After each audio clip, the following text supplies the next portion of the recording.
statement and get kind of excited.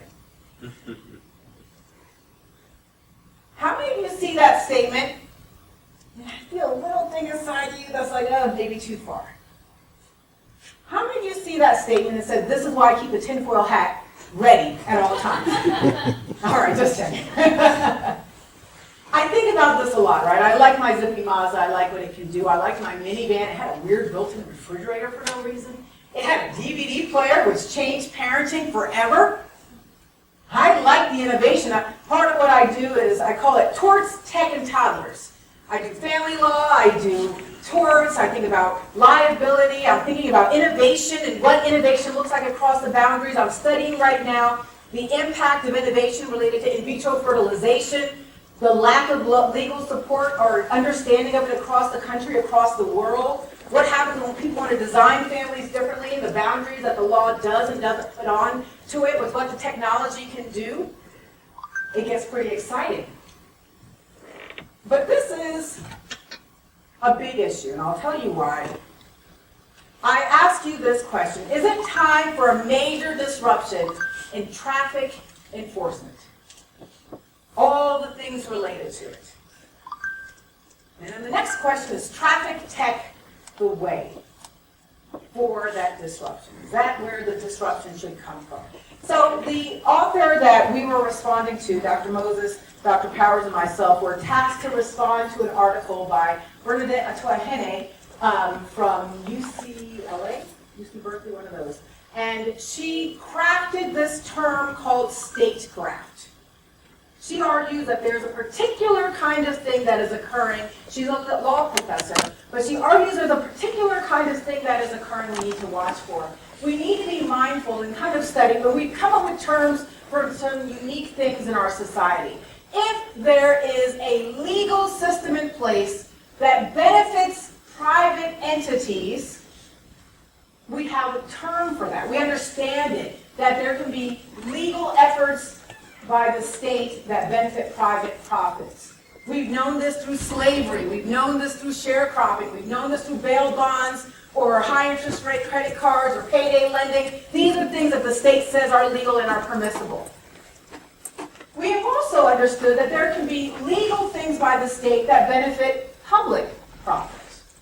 Not going into someone's private coffers, but going into the state's public coffers, our coffers. There's money we take from us to give back to us within this kind of public system. And state predation, such as the criminalization of private debt, monopoly pricing of phone calls, and commissary items for incarcerated people, monetary sanctions for crimes, convict leasing, these are all things that we have determined to be legal, and we're going to take the funds that we receive from the people and give it back to the people. And we are aware that there are, of course, the other side, right? There's an understanding that there can be illegal behaviors that occur by the state for private profit. Bribery, extortion, fraud, embezzlement. We've decided that they go into that category of not okay, not allowed, you can't do that. But what happens? What happens if there's illegal behavior by the state that benefits the public? We're going to illegally take money from the people in order to keep that money, quote, for the people. Professor Atuahene gives us this term and this rule to go by. When state agents transfer property from the people to the state in violation of the state's own laws or basic human rights. I wrote a paper about this related to the Midas fraud issue. Anybody from Michigan, know people from Michigan? Michigan a few years ago had this great idea. I finally have a room I can talk about this. Michigan had this great idea to stop using their Fortran-based software and upgrade it to cloud work. Great idea, right? They didn't actually have anyone that knew how to code Fortran. They just figured the AI, the computer, the machine will just know how to migrate that, no problem. And we're going to use this to deal with this issue of unemployment fraud. Here's what people do. They tell the state, I'm unemployed, they're lying about it, and the state is giving them money that they did not earn. And so we're going to turn to the computer to do this. And as they were migrating this software, you think went wrong in the migration? They lost data. What else do you think went wrong? It was terrible coding. You're absolutely right. Remember, nobody knows Fortran. They didn't know what they were doing. They just were moving things along. They lost data. They didn't code it right. And then they implemented it. And whoa, their minds were blown. Within the first year, the number of people who committed fraud tripled. And we're like, oh my goodness. Look at all these people trying to scam the state. It's a good thing we trusted the tech. And then we put in an extra fun feature that I liked. They said, you know what, machine? Do a 6-year look back so we can catch all those past fraud people.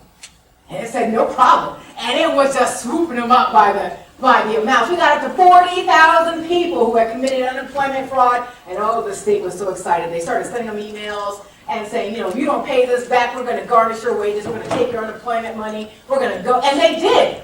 People just woke up and said, why is there money out of my check? And they called the state. And the state said, the computer said you frauded us. That was literally the answer, I'm not joking. And any employees who asked were told, let's reassign you to another division, because look at all the money we're bringing in. The code was wrong 93% of the time. It was illegally garnishing the wages 93% of the time. Y'all remember that thing we used to do back in the day with coding on quality control? And you guys like, yeah, pivot fast, fail fast, go for it. 93% of the time, people had to declare bankruptcy, they lost their homes, they lost their jobs, because the job said, hey, you've been dinged as a person who's committed unemployment fraud. People like got divorced, they lost custody of their kids because now they didn't have somewhere to live, and the state's response was, my bad, here's your $1,500 back. That was the paper I did, right? It was related. That was old school. That wasn't even AI. That was just old school bad coding. But there's another thing that we're looking at, and they asked us to play again in this area of statecraft. And we decided to play with this notion of what happens when this idea of taking money from the people is happening without any people involved at all. What would that look like? How fast could you impoverish a community arguing that old phrase, the tech made me do it? Here's what we're going to chat about, right? Thinking a little bit about automated traffic enforcement. We'll look at the technology and in particular some bias and racial implications, and then some alternatives that we present in terms of increasing technological surveillance as a deeper goal. And it's a wonderful paper. It's just a quick 47 pages. That's how we do it in the law. Why not say it quickly when you could say it in page after page with 250 citations? That's our other. But I encourage you guys to check it out. It's actually pretty fun because we were intentional. Myself, the legal person, Melanie, the computer science person, Kathy, the social scientist, political scientist, Africana studies scholar. How would our different disciplines look at this one issue to come up with a set of solutions of what we would do? So let's play a little bit in terms of looking at automated traffic enforcement and some current applications, its effectiveness, and then some legal frameworks that we've been playing with. Number one, it is dangerous to travel through the United States. There's this great paper by the National Complete Street Coalition called Dangerous by Design 2024, and it outlines how dangerous it is to travel through our nation in a number of ways. Now, this is a report by ABC News on the top 20 dangerous states for pedestrians. Someone who has got that good vision. Where is the most dangerous place to walk in the entire nation? Right where we are. Albuquerque, New Mexico is decided as the most dangerous place to walk as of 2020. But good news. Good news. Smart growth has moved us down to second place. Who took us out? Who's more intense? Memphis, Tennessee. Anybody here been to Memphis? Walked in? Is it that bad? Is it something you gotta keep your eyes open? You just gotta pay attention, right? You got a little jersey in you too. Why are you gonna get hit by a car? Do something. I hear you, right? This is there are places in the nation that are not safe for you to use your feet to get from location to location. This is something people do the world over, but in our state, if you do it, you're more likely than not going to be hit, maimed, or killed. Where are people struck and killed? I thought that you would all find this map to be very fascinating. But what is intriguing is on the right-hand side, on the top, they're showing you Memphis, and then below it, they're showing you Albuquerque, New Mexico. I don't know about you, but when I see our name in national press, I'm always a little bit like, oh, Jesus, real. I've been on that street. They're right. It's a little bit tricky over there. And all but 20 of the top 20 are getting more deadly.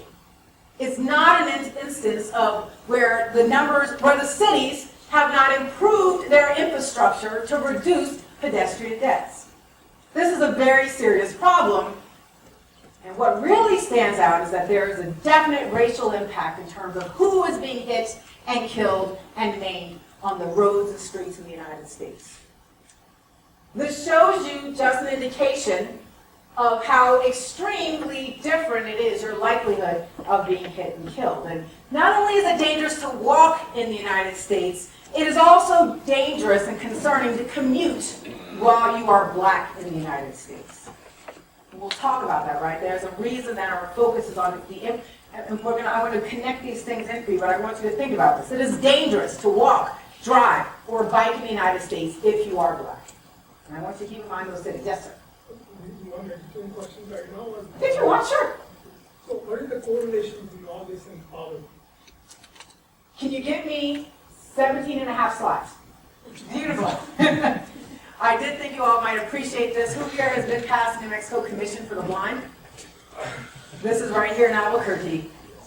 That pole, that hydrant are actually in place in terms of pedestrian traffic, right? This is when we're talking about cities and their design and what they can do and not do. We'll keep that in mind. So in terms of the concerns for the black community and its traveling and its locations, when I say it's dangerous to bike and commute and drive, there's a reason for it, and much of it is connected to police stops. And it turns out the black pedestrians in the United States receive disproportionate numbers of tickets for pedestrian violations. When I say that, I mean that if a black person is riding their bike down the street and a white person is riding their bike down the street, they're more likely to give the travel violation to the black person as they are going through. And I say that we're worried about police stops for a real reason. This was in 2010. They did a survey of New York City. Who here has heard of stop and frisk? This was a legal policy in New York City that is being followed in lots of places. Here's the notion. We have the legal right to stop anyone and frisk them, actually search their person in search of contraband items. Contraband is guns and drugs and items that one is not legally permitted to have within the New York City boundaries. And it turned out that they were stopping more young black men than actually existed in the city of New York City. They were stopping more young Latino men in New York than actually existed in the city. And here's what was intriguing. The more they actually stopped people, they didn't actually find more contraband. And the really complex part is they discovered that when they did find more contraband, it was disproportionately on the white people that they stopped. Think about the data then, right? This is a simple coding. I would hope you all write code better that would understand this, right? If the people you stop disproportionately who have guns are white, you should stop more white people. But that was not the police response. In exchange, they stopped more blacks and more Latino youth, where they didn't find a whole lot more guns. And then they just kept doing it more, and more, and more. And what we know is that when those police interactions happened, they were disproportionately leading to more use of force and lethal force against black people. The more they stopped black people, the more likely they were to use force. The more likely they were then to use lethal force. So there's a real reason why we want to reduce law enforcement stopping people for traffic infractions. That's one argument, is we could bring down the harm and the violence against black people traveling through the United States if we took the human out of the equation, law enforcement, and put in traffic enforcement instead. Could automated traffic enforcement better help us with this? and we're going to come to your idea about the correlation of poverty and access to, and issues related to poverty. Now, here's how it works. I'm going to destroy this and ruin it. Listen, I don't have to convince a jury of my peers, not real tech people, so y'all bear with me. You guys are a more brilliant audience, but I thought you might appreciate this. Who here has ever studied traffic enforcement cameras or cameras and kind of videos and in this area, right? This is something, you all help me out so we get this right. What you'll notice is image 1 and image 2. You'll see the zone type, the speed type, the hours of operation. You'll see an indication that there's an enforcement warning sign for individuals. Gives you about 500 feet before the camera, strobe, and sensor kind of click on and tell you that you are now being enforced. And what it does is it looks to see if that infraction will actually occur, and it will take image 1 and image 2, the front and the back of the vehicle, and it is using, let me get this right, 3D tracking radars, high-resolution digital cameras, high-definition video cameras, and the goal is to see if any vehicles are traveling faster than the predetermined speed. And the first image will show the vehicle driving in excess of the predetermined speed. The second image shows the time interval, and that is kind of our indication that they must have been driving too fast because you can't travel that distance in less than a certain amount of time. The license plate is taken from a close-up of one of those images captured. That data is collected, the time, the date, the posted speed, the vehicle speed, the location, the lane, the direction of travel, and it is sent all to a central warehouse where there is a law enforcement officer whose job is to go over these infractions. And then to make sure that everything looks good, and then just to send the bill in the mail. How many of you have gotten that bill in the mail here in Albuquerque? Or know someone who knows someone that's gotten that bill? There you go, right? How much are those bills running now? $100, right, for that first infraction. They go up for multiple infractions. This was something that, how many of you have been here over a decade? Who remembers when this first happened in the city back in like 2009, 2010? And now it's back. You're probably wondering, how did it come back? I thought we had them and we got rid of them, and now they're back everywhere. And I think this is the part that is intriguing. I want you to hold on to this when we talk about cybersecurity and concerns on this. But here's how other parts of the tech are working. We're looking at traffic control, edge to cloud, internet, edge computing, vision cameras, the cars, and we've got this notion. Anybody see any pressure points that might give you concern if you're thinking cybersecurity or security issues? The cloud part, where else do you see any? The cloud, anyone else? Cameras. The actual camera, okay. That there, now you got me thinking about, all I gotta do is get up late at night and draw a little picture of a hanging car of some kind, right, that kind of blocks it. But yeah, that we can, that some kind of physical object can be in there. Any other pressure points that give you concern? It's on the internet. The internet part of it? What is it about that internet thing that catches your attention? Privacy. Privacy, nice, nice. Anything else? Which guy? Intercepting it to send false positives. Concerns of false positives, very nice, right? I love your attention to detail. Let me give you some other things that we're kind of seeing in operation with this tech. And here's where our paper kind of went a little bit different. Because the bigger goal was thinking about the money. There was so much in it, I can't describe to you. Read the whole paper. It's like on page 679. It'll tell you how much money these states have been making. But it uses a license plate reader. It uses facial recognition and traffic enforcement cameras. And I want to make sure I give it to you clean. What is actually done is it's going to use, and Dr. Moses, I might drag you in to make sure I pronounce these words correctly. It is going to use CNNs? Computational neural networks, that's right. That's the part she wrote in the paper, so I know I'm still practicing the words. But it's going to use these neural networks to help us think through this facial recognition. And this is of concern to me as a member of the Black community, anyone with any pigmentation that falls in the Fitzpatrick scale anywhere past 2. There's only 6 levels. If you are anywhere past the level 2, this technology should gravely concern you. That means you get one good sunny Albuquerque day, you're probably in level 2. What does this look like, right? Well, here are the concerns we're thinking about, And all of the things you all raised are the things that we pointed out in our research, was that we do have some major concerns about the technology. We're worried and watching things like poor lighting, we're watching about incorrect poses, we're watching about obstructions like hair, we're thinking about the biases that might be built into the training data, and author Timna Gebru kind of does this deep research into the impact of facial recognition technology and how often it gets it wrong. Why am I making such a scene about this facial recognition technology? Any ideas? I told you it was about a car. I told you it was a license plate. Why are we worried about the human? Any ideas? Well, if they're the one reading the infractions, can't they all that it looks like it's more likely that they committed that crime. All right, you're thinking about the human, the law enforcement that's got to verify everything, but in terms of facial recognition of the person driving the vehicle, why do I need that? Well, a lot of people have been thrown in jail for false positives. We absolutely know this technology has gone wrong 6 times where people have been stopped by law enforcement, incarcerated illegally and wrongfully, false imprisonment, because the tech was wrong and the confirmation bias of law enforcement. But why am I thinking about the face? Y'all are so deep. I know we're already deep in the issue. What else we got?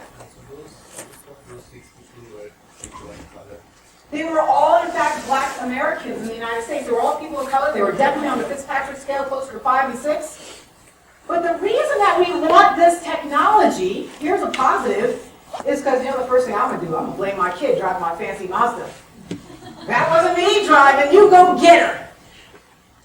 Because I had a route, right? Remember, just as you mentioned, I've got that human. That human is going to say this car is registered to Professor Rankin. That's what the human is going to say. The police are going to respect me on it. The car is registered to Professor Rankin, but that's not her picture. All I've got to do is go to the judge and say, Your Honor, it's my vehicle, but I wasn't driving it. And they went before the courts on this issue, right? How can you give me a ticket when I'm not even the one behind the wheel?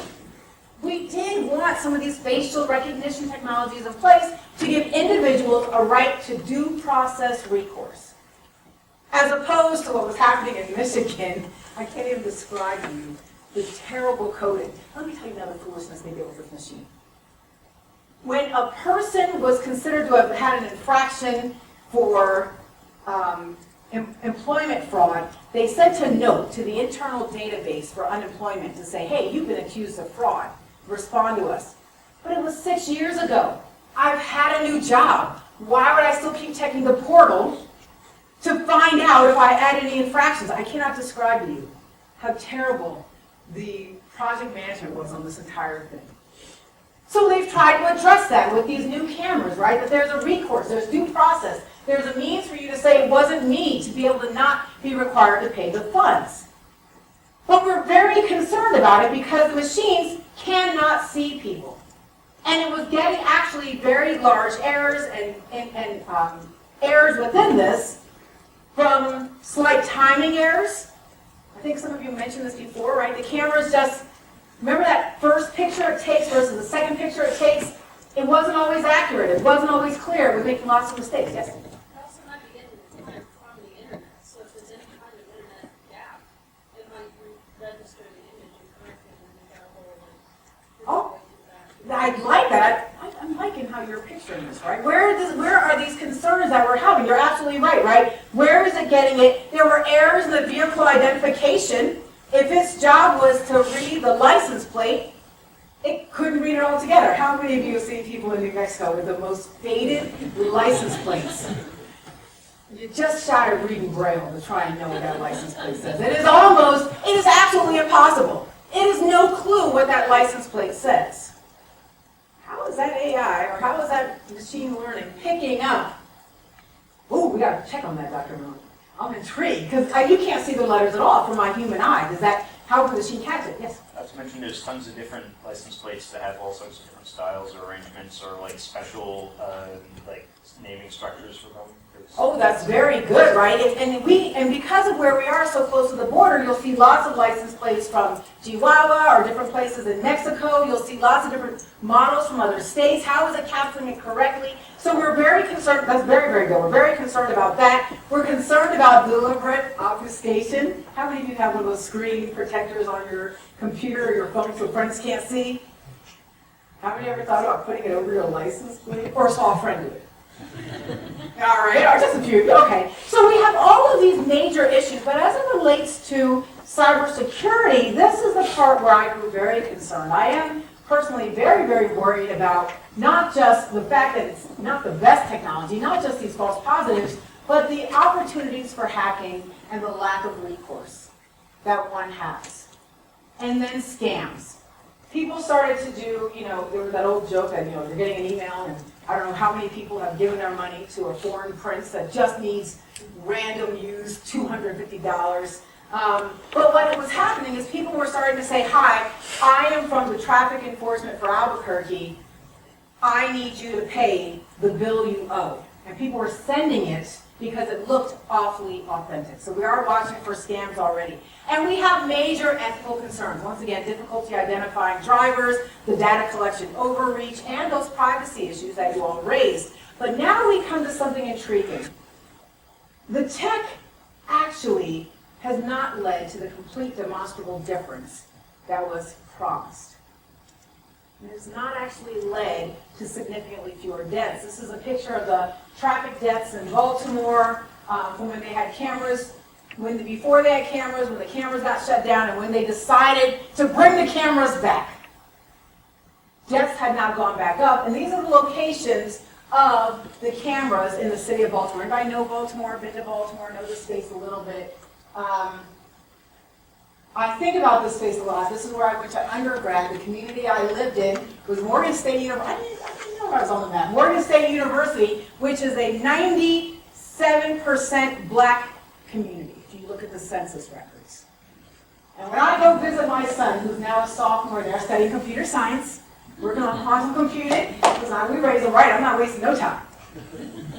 I can't get from the airport to his campus without going through 7 or 8 speed or red light cameras.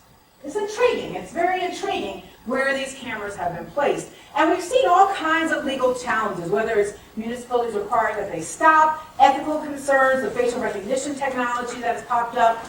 But what's interesting is that over 211 jurisdictions, meaning states, counties, and cities, have put red light speed cameras in place. 337 have done red light cameras.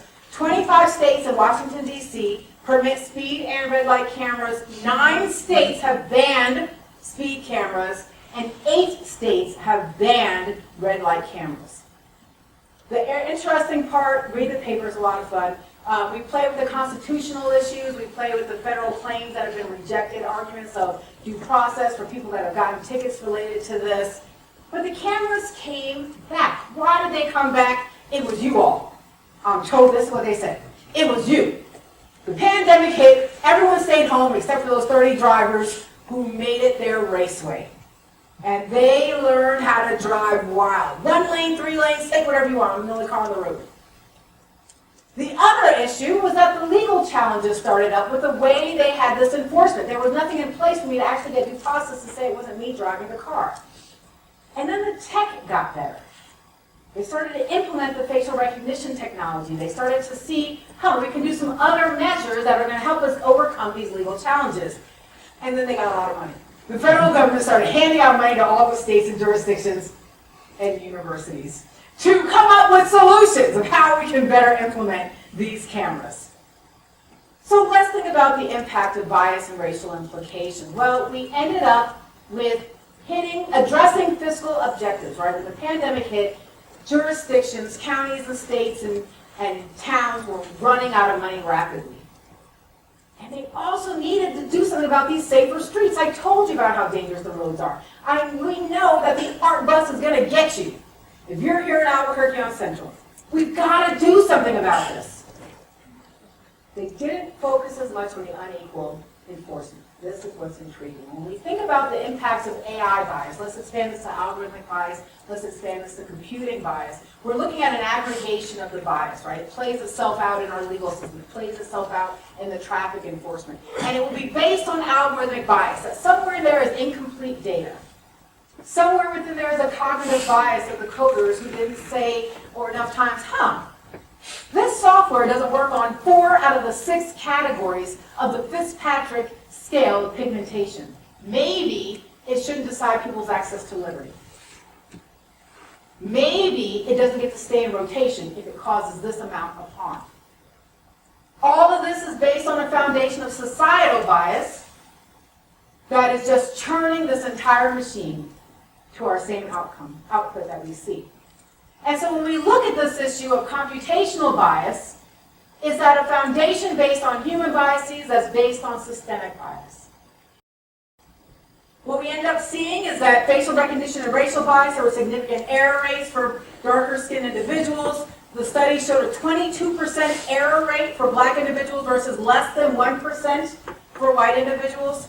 And the implications led to increasing penalties for these cameras being placed in black communities. Let me show you what they did. And this is pretty cool. Go read our other paper in Nature Reviews Electrical Engineering, where we talk about some holistic ways to address the impact of bias in your coding. We've got a 3, 4, 5. What's the name of that triangle? What do you call it? Our cool triangle. We worked really hard, and Melanie's spouse was like, that was a terribly drawn triangle, so you got to redraw a correct triangle. We learned a lot. But there are some things we can do, and some concerns that we specifically saw was the need to identify and mitigate bias in automated enforcement, some misconceptions people have about fairness of the tech doing things, and then the danger of perfect surveillance. I want to make sure you all hold on to this as you're so excited to gather the data to inform your models. What happens if we actually did have a perfectly surveilled society?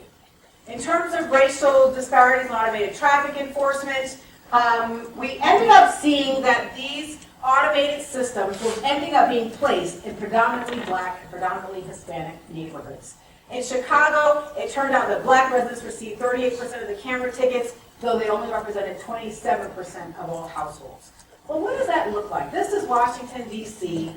This is where all the red light cameras are the automated traffic enforcement, which includes red light and speed cameras. And you can see where the cameras are more heavily located depending on looking at the census tracts and the populations that are in there. The argument came back as, well, that's where most of the speeding is happening. That's where most of the problems are happening with the drivers. This is an image of Chicago. I've given you an indication on the right of where the red light cameras are placed in the city of Chicago. And on the left, you'll see the census tracts by race. And the response will come again. That's where the infractions are happening. You put the camera where the problems are. And in our wonderful city of Albuquerque, I try to alert everybody. Heads up, wherever you are, there's probably a camera. They're going out of control now. They're really going all in on it, right? Part of our concern becomes, and I won't get to play, I'll make sure you guys get this link so you can take a look at looking at the race and ethnicity and where people fall in terms of locations. But this is our big thing I want you to wrestle with. Where does your brain fall on this question? Do we have more people represented in this system because of differential criminality? The actual people driving the vehicles in these spaces are doing more harm, therefore we need to give them more traffic penalties? Or it's a little bit like New York City with stop and frisk, and we just decided you're the one to stop and you're the one where to put the camera. Do we have just a racist implementation of this? That there's just a few people along the line, that one coder who let this slip, that one developer who let it make it over the line, that one city official who said make it so, that one person who looked at the images and said, give them all tickets, let them fight it later on? Or are we looking at, maybe we shouldn't just be looking at this from traffic enforcement, we could change the conversation to medical care. We could change the conversation to schooling. We could change the conversation to housing loans. Maybe there's something else at play here that is bigger than what we think. Your brain will make you land in a different place on that. And so we think through, I'm going to give you my last little takeaway that I've been wrestling with. Where did it go? I lost it. Sorry. It's in my head, but I'll give it to you. What if we did surveil us in this kind of way? What if that was the way we do things? What if the reason that people are being hit by moving vehicles more is because in a lot of these black cities there are no sidewalks? Who here grew up in a community with no sidewalks? With no proper curbing for ADA, Americans with Disabilities Act compliance? with weird wires above ground that shouldn't be there, with no medians for people to walk through, with no bike lanes. Maybe people are being hit because there's nowhere to walk, but they have jobs that require them to walk. Maybe there's some correlation between the resources they've received, the intentionality of not putting resources in that community to fix the curbs and the transportation means so that the place isn't safe to be. Sorry, I went a little long, but I'm happy to hear some questions or thoughts. I'll give you a lot of random things. I tend to be a random speaker, but I'm intrigued. What are your thoughts on this? What would you do with the tech?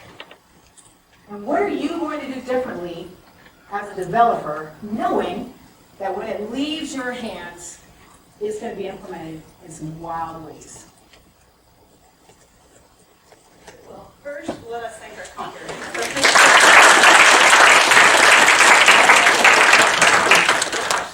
So, take it away.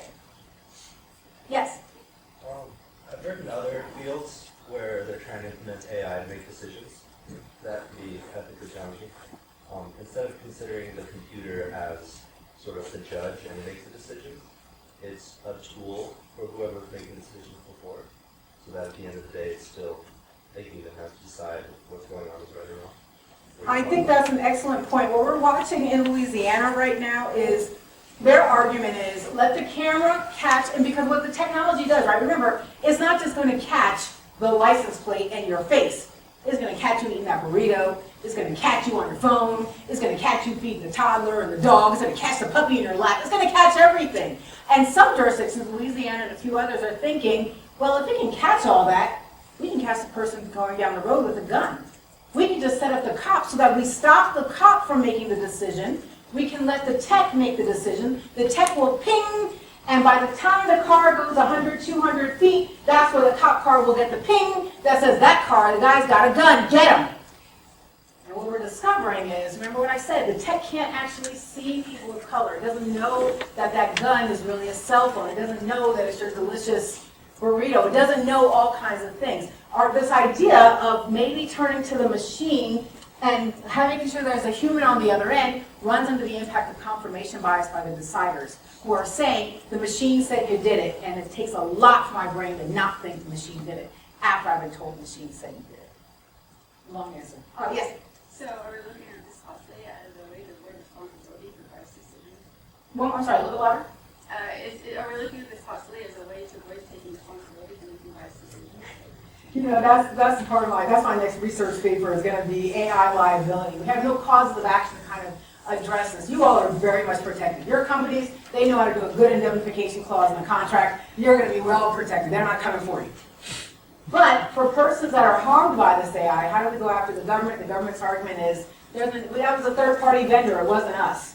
And the response comes from the third-party vendor, we have an indemnification clause, you can't get us. And so we keep seeing this thing pushed out, but the outcome has been that disproportionately in Black and Hispanic communities, they're paying all kinds of money in ways that other communities are not being overlooked or being surveilled. Sir? Have you done any investigation related to gender bias and algorithmic justice? Oh, gender bias and algorithmic justice. Yes, I'm following this very fascinating thing. It was out of the UK, and they did a quick query to the UK, has a different medical system, and they were like, give your symptoms to the AI first, and then depending on it, it'll tell you what to do. So here's what it did, right? This researcher put in, I'm a 50-something-year-old, I'm a 60-year-old woman smoker, having these terrible chest pains, what should I do? And it said, you really gotta relax. You really gotta calm down a bit. And then the person typed in, I'm a 60-year-old male smoker, having these chest pains, what should I do? And I said, oh my God, stop typing immediately, go to the ER. Get help immediately. It literally did this. I wish I was making it up. We are watching for some of these things. We'll continue to watch for kind of the internal workings of women and gender bias and what the AI doesn't see of how women's female bodies work and operate and things that are not being studied. And the complexity is because of lack of data. We don't have the data to kind of answer those things. However, you might remember during the COVID trials, The question was asked, they were very intentional, half men, half women, tell us what's happening to you while you are taking this vaccine. And women reported back, hey, my cycle's gotten really weird. It's light, it's late, it's heavy, there's all kinds of things happening with my cycle. And that wasn't even one of the questions on the survey. Women just reported, there's a problem with this technology. And the response was, we don't think women will be able to handle that data very well, so we won't tell them when we put the vaccine in circulation. I wish I was making it that time. Is that true? That's all true, right? That literally happened, right? So we do need to be very intentional because that kind of impact is going to inform the AI next. But I turn it back over to Dr. Moses. I'm happy to chat with a few of you afterwards. Thank you.